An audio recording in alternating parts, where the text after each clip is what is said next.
এক ছিল ছোট্ট পাখি, নাম তার টুনটুনি। সে ছিল খুব কৌতূহলী আর সব সময় নতুন কিছু শিখতে ভালোবাসতো। আমি টুনটুনি, ছোট্ট মিষ্টি দুষ্টু পাখি। একদিন টুনটুনি জঙ্গলের পথে উড়তে উড়তে একটা ঝলমলে বীজ পেল। বীজটা রোদে এমন ঝিলমিল করছিল যে মনে হচ্ছিল এটা যেন জাদুর। টুনটুনি ভাবল, এটা যদি লাগাই, দেখি কি হয়। সে বীজটা মাটিতে পুঁতে প্রতিদিন পানি দিতে লাগলো।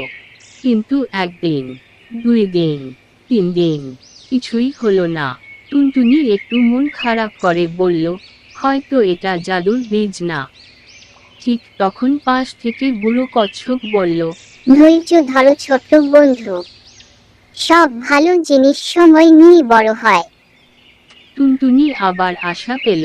সে যত্ন করে পানি দিতে থাকলো। এক সকালে কি হলো জানো? মাটির ভেতর থেকে ছোট্ট সবুজ চারা বের হলো। দিন যায়, চারা বড় হয়ে বিশাল গাছে পরিণত হলো। একটি বড় আম গাছ এবং বড় বড় আম হলো। সব পশু পাখি এসে বলল, ওয়াও, কি সুন্দর। টুনটুনি হাসলো আর বলল, এটা জাদুর বীজ না, এটা ধৈর্যের বীজ। ধৈর্য আর পরিশ্রম করলে অসম্ভব সম্ভব হয়।